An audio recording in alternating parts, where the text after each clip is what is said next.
Alors, bonjour tout le monde. Mon nom, c'est Véronique Baudin et je suis hypnothérapeute. Aujourd'hui, j'avais vraiment à cœur de prendre du temps pour vous, pour vous parler un peu de moi, puis aussi mon vécu, puis vous expliquer ce qui m'a conduite à devenir hypnothérapeute avec le temps. Alors voilà, une petite vidéo, quelques minutes de présentation. Puis si vous avez envie d'en savoir un peu plus à propos de moi, ben vous aurez la chance soit de m'écrire des commentaires ou d'entrer en contact directement avec moi.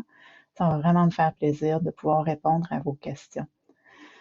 Alors, dans le fond, ce qui s'est passé avec ma vie, si je peux le dire ainsi, très tôt dans mon enfance, j'ai vécu de la violence sexuelle. J'ai été victime d'agressions sexuelles à plusieurs reprises sur un écart d'âge assez quand même important.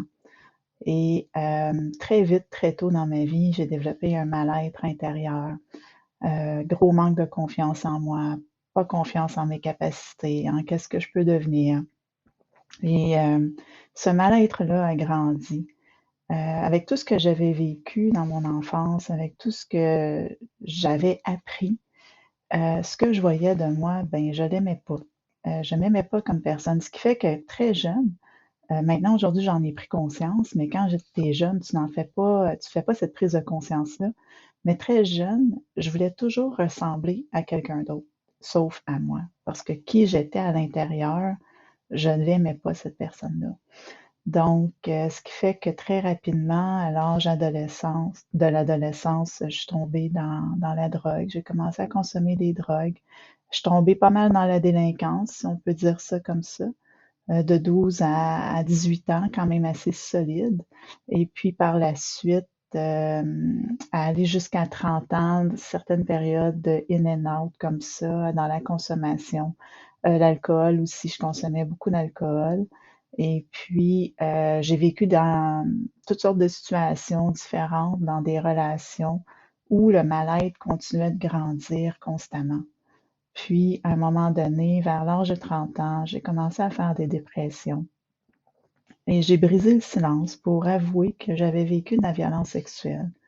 Et à partir de ce moment-là, j'ai entrepris des démarches pour passer en cours, dénoncer mes agresseurs, pour ce que j'avais vécu dans l'enfance. Là, je commençais vraiment à faire des prises de conscience, des prises de conscience de la réalité dans laquelle j'avais grandi. Beaucoup de colère, beaucoup de tristesse, beaucoup de honte, beaucoup de culpabilité. Je vivais avec toutes ces émotions, ce bouleversement émotionnel-là, tellement depuis longtemps, mais je vivais constamment au quotidien ce qu'on pourrait dire un écœurantite aigu de cette surcharge émotionnelle-là qui a vraiment, avec les années, je vous dirais, détruit mon intérieur. Et quand j'ai décidé de dénoncer mes agresseurs pour essayer de reprendre ma vie en main, j'ai fait un choc post-traumatique. Et avec ce choc post-traumatique-là, se sont accentués des symptômes dépressifs sévères comme la dépression, le manque de sommeil, l'anxiété. J'ai commencé à faire des crises d'angoisse, des crises de panique. Je me suis complètement isolée chez moi. Je sortais plus dehors, je conduisais plus ma voiture. J'étais vraiment pas bien avec moi-même. Puis, j'ai été pris en charge par l'IVAC, qui est l'indemnisation des victimes d'actes criminels au Québec. Et suite à ça, on m'a payé des frais de psychothérapie. Je suis allée voir une psychologue. Et puis, en voyant cette psychologue-là, on travaillait des choses. Mais le mal-être continuait à grandir. Ce qui fait en sorte que moi, je me suis tournée vers la spiritualité pour essayer de trouver un sens à ma vie. Et quand j'ai découvert pour moi la richesse que de croire en quelqu'un, de croire en une personne qui pouvait prendre soin de moi, qui pouvait m'aider, qui pouvait subvenir à mes besoins, travailler avec moi les peurs, les craintes, c'était comme ma protection. Là, j'ai commencé vraiment à reprendre vie, à reprendre aussi, à comprendre qui j'étais beaucoup plus. Un être spirituel aussi, on nous dit qu'on est des êtres spirituels, on a un corps, un âme, un esprit. Et je commençais à comprendre qu'est-ce que j'avais vécu intérieurement. Puis par la suite, J'ai repris un tout petit peu ma vie en main. J'allais de mieux en mieux, ça faisait du bien. Mais en 2012, j'ai eu des diagnostics de maladies auto-immunes. J'ai été diagnostiquée avec la fibromyalgie, puis j'ai aussi été diagnostiquée avec la spondylarthrite ankylosante. Ces douleurs-là étaient vraiment pas le fun à vivre au quotidien. C'était très difficile à supporter. Il y a des matins, j'avais de la difficulté à me lever de mon lit, à bouger. Je faisais des étirements. C'était très douloureux. Puis tout ça pour vous dire que j'ai été vraiment beaucoup médicamentée, des antidouleurs, des anti-inflammatoires, des antidépresseurs pour essayer de calmer toute cette douleur-là que je vivais.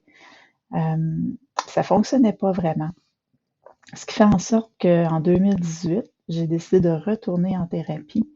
Et dans cette thérapie, il se passait beaucoup de choses, là. Il y avait des nouveaux éléments qui revenaient à la surface avec lesquels je pouvais travailler. Puis ça a aidé beaucoup pour comprendre tout le bouleversement émotionnel que je vivais. Et j'arrivais à mettre des situations, des états, et tout ça pour vous dire que j'allais de mieux en mieux, mais il y avait des conséquences dans ma vie qui étaient toujours là.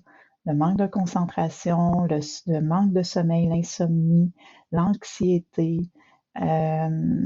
quoi d'autre, la fatigue chronique, les douleurs étaient toujours présentes.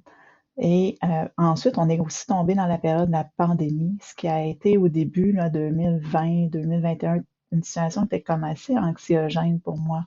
Ce qui fait que mon psychologue m'a proposé de retourner, d'aller voir un hypnothérapeute pour essayer de voir si ça pourrait aider. Puis à partir de ce moment-là, après quelques séances, j'allais vraiment beaucoup mieux. Le sommeil s'améliorait, la concentration aussi, combiné avec ma psychothérapie, les douleurs diminuaient.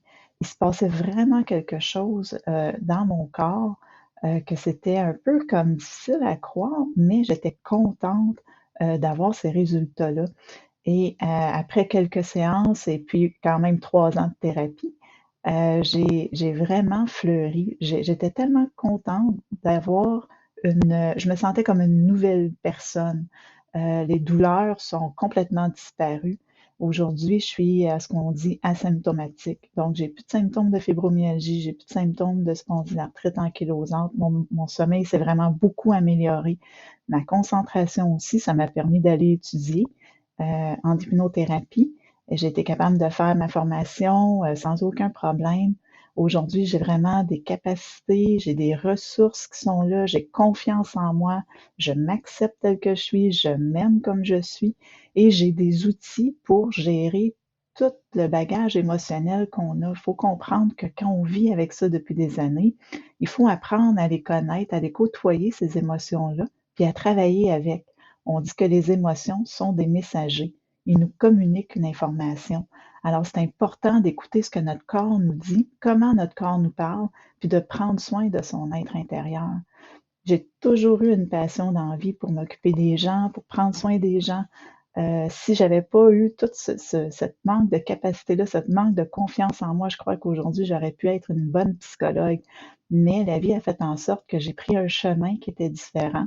Puis ce chemin-là m'a conduit vers l'hypnothérapie, qui est un métier tellement fascinant, tellement beau. Aider les gens à retrouver la confiance, à retrouver du pouvoir sur leur vie, mais aussi un contrôle de leur vie, de leur être intérieur.